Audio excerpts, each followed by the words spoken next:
What is up, Janksters? It's your boy Graham, also known as HamHawks42 on the internet, and there was a banned and restricted announcement today that I did want to film a quick video, discuss a little bit, and fill you in on exactly what happened. Now, you'll notice I have a token here next to me that is the Initiative. If you're not familiar with the Initiative, it is a mechanic that was introduced in Commander Legends 2 Battle for Baldur's Gate. Took me a second to remember the whole name because there's a lot there. But in Baldur's Gate, there was this new mechanic called the Initiative, which was reminiscent of the Monarch. And the way that it worked is whenever one or more creatures a player controls deals combat damage to you, that player takes the initiative. Only one player may have the initiative at a time, again, very similar to the Monarch. And whenever you take the initiative and at the beginning of your upkeep, venture into the Undercity. This function is very similar to the venture into the dungeon mechanic from Adventures in the Forgotten Realms, except there's a specific dungeon, the Undercity. And the Undercity has a number of different chambers in it that provide cool effects,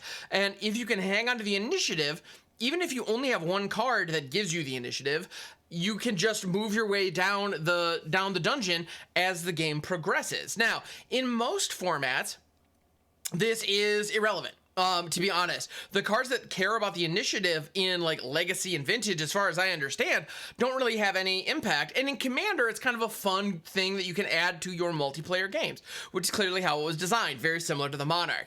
However, in Pauper, this apparently has a very notable impact on the game because Pauper is a format that only contains common cards, and as a result, do not have very good value engines that can generate recursive value turn over turn. In other formats, we see Planeswalkers, we see like cards that are designed to be 2-for-1s if played correctly, you know, sagas, those kinds of things, which you don't see at the common rarity, or at least not very often. And so as a result, there are very few ways to produce recurrent value throughout the course of the game. Enter the initiative. The moment you have something like this, and I understand Monarch was a problem in the Pauper format as well. So the moment you have this style of recursive value turn over turn, then all of a sudden in Pauper that can kind of take over a game because the threats that the opponents are leveraging to try to combat something like this aren't the greatest because they're limited. You know, your opponent is limited to common cards just the same way you are. So as a result, there are a number of specific cards. There were 4 cards that were banned in Pauper today, and the Pauper format was the only one affected by today's ban and restricted announcement. So if you are not a Pauper player, this announcement does not affect you, but if you're curious or anything, please, you know, stick around. We're going to get into the cards themselves. So the first one is Arococra Sneak. This is a 1/4 bird rogue for 4. When it enters the battlefield, you take the initiative. I gotta be honest, like as somebody who doesn't play Pauper, I look at a card like this and go like, this was a problem? Because it's a 1/4 flyer for 4. Okay. But the reason that this was called out specifically is because if you have Dark Ritual available, you can cast, because Pauper has cards like Dark Ritual and Lotus Petal that allow you to get an Arococra Sneak down potentially if you have the nut draw as early as turn 1. And if you can get the initiative on turn 1, all of a sudden you're getting a ton of value throughout the course of the game and kind of you're taking over the game right away because your opponent can't attack you, you know, reasonably to take the initiative for themselves because you have a 1/4 defending. So even if your opponent has, you know, 1/1 hasters that they can theoretically throw down, your Sneak is there to block them. So you're in a really good situation. So that is obviously a problematic situation for the format. And that is not the kind of gameplay that the Pauper committee wants to encourage, and so that is why Arococra Sneak was banned. Similarly, Stirring Bard is a similar situation. It is a 0/4 defender for 3 and a red. Again, 4-mana creature. You can leverage ritual style effects to get it down much faster. Boom, initiative is on its way. And then this also has the Mantle of Inspiration ability. Tap, target creature gains menace and haste until end of turn, which gives it a little more playability, gives it a little more action. You know, you can run this defender in an aggressive strategy, which is kind of interesting. But at the end of the day, it's a way to get the initiative down very, very quickly. From what I understand in Pauper, this card actually wasn't seeing much play, but the Pauper format committee identified, okay, this has the potential to fill the role after we've banned other cards, and it will do the same thing effectively. So that's why this one got banned as well.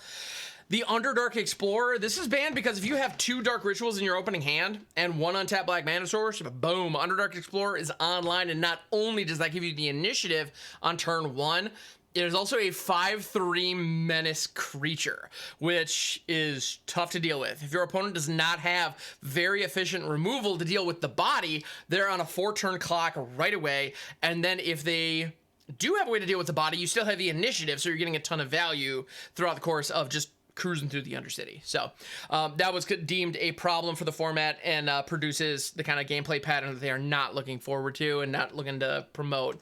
And then the last one was Vicious Battle Rager. This is a 1/5 for 4. When it enters the battlefield, take the initiative, and whenever it becomes blocked by a creature, that creature's controller loses 5 life.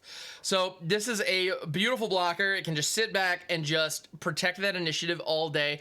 And if you're in a situation where you do have to attack with it, it puts your opponent in a really unpleasant situation because they can't really block. I mean, granted, it only hits them for 1, but if you have a way to bolster this with some kind of like equipment or aura, that could get out of hand fast. So all in all, these are cards. Like, Pauper is a very fascinating format because these are the kind of cards that produce problematic play patterns in those formats, or in that format, I should say, that don't really impact other formats at all. I mean, these cards are worth cents. These are not big money cards, even though they have become problematic staples in Pauper since their release in Baldur's Gate. So I find that fascinating. This is very interesting stuff. And yeah, I just wanted to do a quick video explaining the cards that have been banned. Again, this only impacts the Pauper format. If you are an aficionado of Pauper, I'm sorry, these have gotten hit. Or you're welcome, like, because these have gotten hit. But like I said, in other formats, we are not seeing any bans at this time. Although it'll be interesting to see if that changes in the not too distant future. So thank you so much for hanging out. Thank you for making it to the end of the video. I appreciate it very, very much. And I will catch you on the next one.